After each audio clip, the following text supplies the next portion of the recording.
마태복음 22장 15절에서 22절 다 같이 함께 읽겠습니다. 이에 바리새인들이 가서 어떻게 하면 예수를 말의 올무에 걸리게 할까 상의하고 자기 제자들을 헤롯 당원들과 함께 예수께 보내어 말하되, 선생님이여, 우리가 아노니 당신은 참되시고 진리로 하나님의 도를 가르치시며 아무도 꺼리는 일이 없으시니 이는 사람을 외모로 보지 아니하심이니이다. 그러면 당신의 생각에는 어떠한지 우리에게 이르소서. 가이사에게 세금을 바치는 것이 옳으니까 옳지 아니하니까 하니, 예수께서 그들의 악함을 아시고 이르시되, 외식하는 자들아 어찌하여 나를 시험하느냐.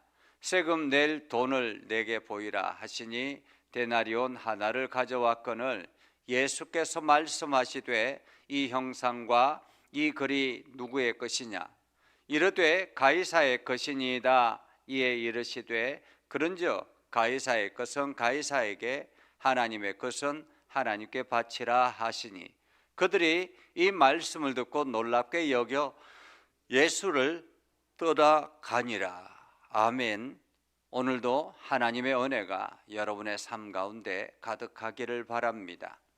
여러분을 통해서 하나님의 일하심이 드러나서 오늘도 형통의 복을 누리기를 주님의 이름으로 축복합니다. 예전에 아는 분 한 분이 교통사고를 당했습니다. 그때는 이제 카메라가 보편화되지 않은 그런 때였습니다.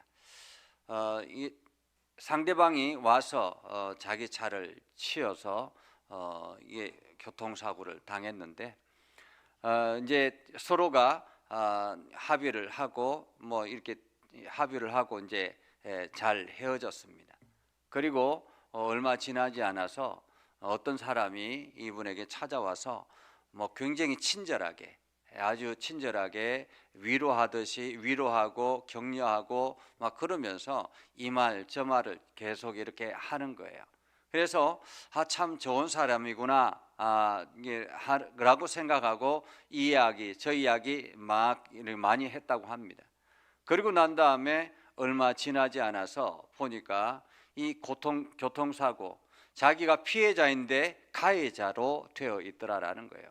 나중에 알고 보니까 이 사람, 그 사고를 낸 사람이 아주 이게 부유한 사람이어서 이게 경찰과 연계해 가지고 자기를 피해자를 이게 가해자로 만들고, 오히려 자기들은 이게 피해자인 것처럼 그렇게 교묘하게 꾸며가지고 굉장히 억울한 일을 당했다. 그때 당시에는 이게 카메라가 있는 것도 아니고 뭔가 이렇게 있는 것도 아닌데, 그러한 말 한마디 실수로 그냥 편안하게 말한 것이 오히려 올무가 되어서 굉장히 큰 어려움을 당했다라는 이야기를 들었습니다.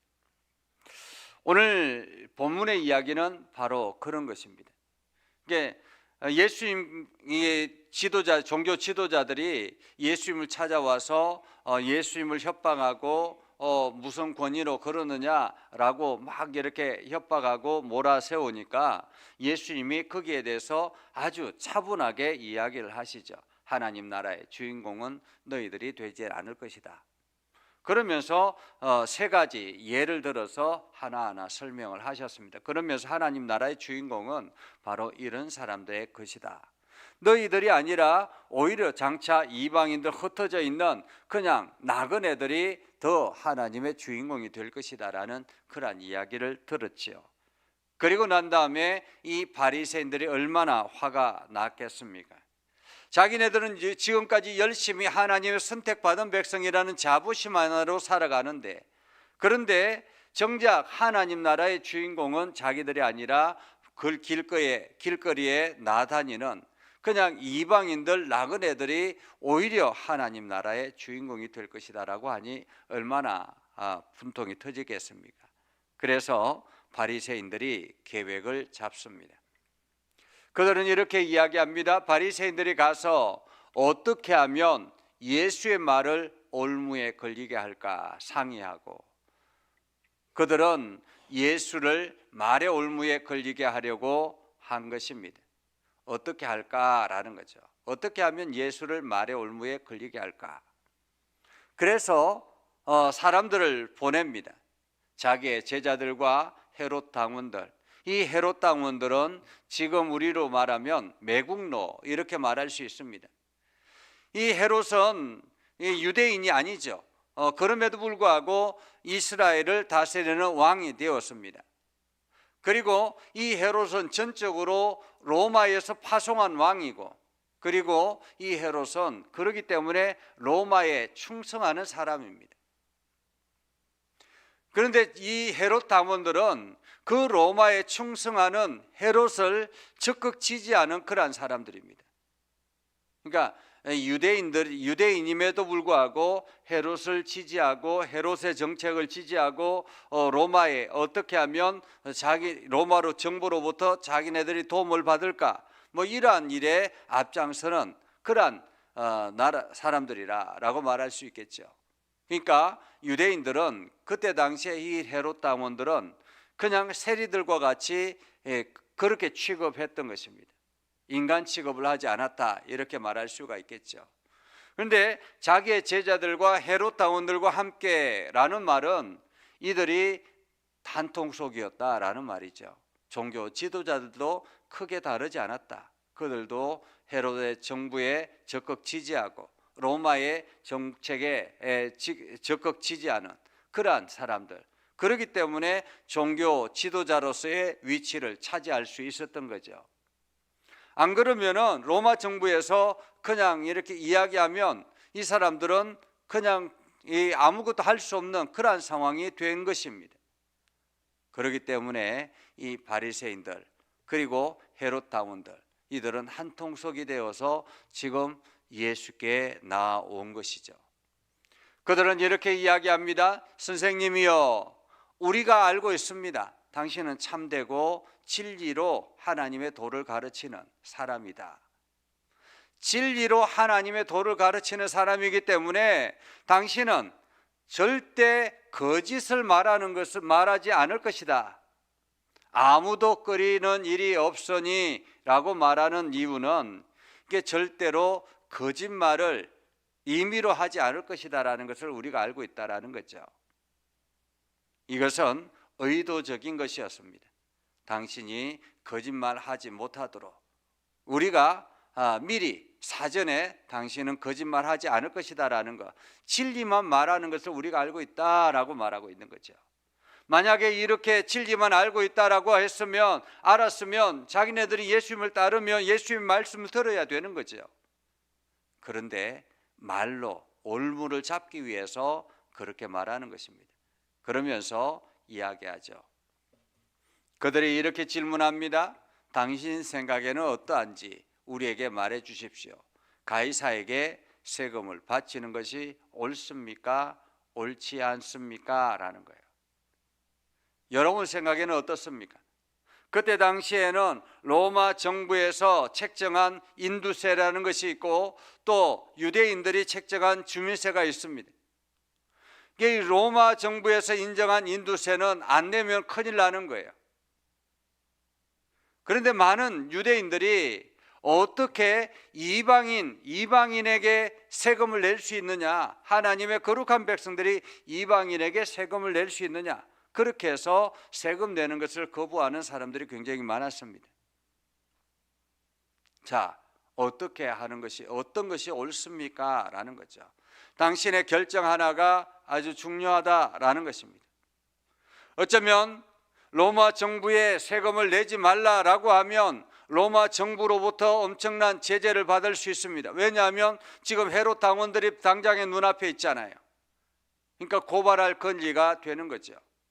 그리고 반대로 로마인에게 세금을 내도 된다, 세금을 내야 된다라고 말하면 어떻습니까? 유대인들, 예수를 따르는 지지자들에게 엄청난 비판을 받을 수 있습니다. 이러지도 못하고 저러지도 못하는 완전히 외퉁소에 걸린 것이다, 이렇게 생각을 한 거죠. 이러지도 못하고 저러지도 못할 것이다 라는 것입니다. 자, 어떻게 해야 될까요? 어떻게 하면, 무슨 말을 하면 이 길을 벗어날 수 있을까라는 거죠. 예수님께서 그들의 악함을 아시고 이르되 외식하는 자들아 어찌하여 나를 시험하느냐, 세금 낼 돈을 내게 보이라. 그래서 그 사람들이 데나리온 하나를 가져왔습니다. 예수께서 말씀하죠. 이 형상과 이 글이 누구의 것이냐. 그때 당시에 데나리온에는 로마 황제의 얼굴이 찍혀 있었습니다. 그리고 로마의 글씨가 기록되어져 있었습니다. 자, 이 글이, 이 형상과 이 글이 누구의 것이냐라고 이야기하자 그들이 말합니다. 가이사의 것입니다. 가이사, 로마 황제 가이사가 거기에 딱 이렇게 얼굴이 새겨져 있는 거죠. 그래서 예수님께서 말씀합니다. 가이사의 것은 가이사에게, 하나님의 것은 하나님께 바치라. 하나님의 것은 하나님께 바치라. 너희가 가이사의 것을 생각한다면 가이사의 것은 가이사에게 주고 하나님의 것은 하나님께 바치라 라는 것이죠. 참으로 지혜로운 말씀이죠. 하나님이 주신 지혜가 아니면 어떻게 이렇게 대답할 수 있었겠습니까? 그들이 이 말씀을 듣고 놀랍게 여겨 예수를 떠나갔다라고 말합니다. 한마디로 말로는 안 되겠구나 라는 생각을 한 것이죠. 오늘 우리들도 마찬가지입니다. 우리가 세상의 여러 가지 이 상황 속에서 세상의 일에 집착하고 세상의 것을 추구하며 세상의 것을 얻으려고 노력을 합니다. 그러나 중요한 것은 우리가 과연 하나님의 것을 어떻게 대하는가라는 거죠. 세상의 것에만 집착해서 하나님의 것을 잊어버리고 있지는 않는가? 여러분, 하나님의 것은 무엇입니까? 이 땅에 있는 모든 것이 하나님의 것이죠. 하나님께서 이 땅을 창조하셨고 하나님께서 이 땅에 자연을 허락하셨고 하나님께서 우리에게 육체를 허락하여 주셨고 하나님께서 우리에게 건강을 허락하여 주셨고 하나님께서 우리에게 시간을 허락하여 주셨고 이 모든 것들은 하나님의 것입니다. 우리는 하나님의 것을 가지고 어떻게 살아가는가, 무엇을 추구하며 살아가는가를 돌아보아야 하는 것입니다. 오늘 가이사의 것은 가이사에게, 하나님의 것은 하나님께 바치라고 말씀하시는 주님의 말씀을 우리는 기억해야 합니다. 나는 하나님의 거룩한 백성으로서 과연 하나님의 것을 어떻게 사용하고 있으며 하나님께 어떻게 드리는가? 시간을 하나님 앞에 드리는가? 우리의 육체를 하나님 앞에 드리는가? 우리의 물질을 하나님 앞에 드리는가? 어떤 자세로 드리고 있는가라는 거죠. 그래서 오늘도 우리는 하나님의 거룩한 백성으로서 하나님 앞에 온전하게 헌신하며 나아가는 저와 여러분이 되어서 하나님을 기쁘시게 하는 복된 하루가 되기를 주님의 이름으로 축복합니다. 기도하겠습니다. 거룩하신 아버지 하나님, 오늘도 우리 가운데 함께 하셔서 하나님의 은혜가 가득하게 하시고 하나님의 영광 나타나게 하여 주시며 오늘도 하나님의 것을 가지고 우리가 살아가오니 하나님께 영광이 되는 복된 삶이 되게 하여 주시옵소서. 그래서 하나님의 은혜가 넘쳐나게 하시고 하나님의 사랑이 풍성하게 하시고 하나님의 역사하심이 날마다 경험하여 그 입술에 간정으로 흘러 넘치게 하여 주시옵소서. 오늘도 우리의 삶의 자리 가운데 함께 하시고 하나님의 풍성한 은혜가 넘쳐나게 하옵소서. 예수님 이름으로 기도드립니다. 아멘. 이제는 우리 구주 예수 그리스도의 은혜와 하나님 아버지 극진하신 사랑과 성령님의 감화 감동 역사 위로 교통하시며 은혜가 주님의 말씀 의지하며 나아가는 믿음의 백성들 위해 하는 모든 일들 위해 영원토록 함께 하옵시기를 간절히 축원하옵나이다. 아멘.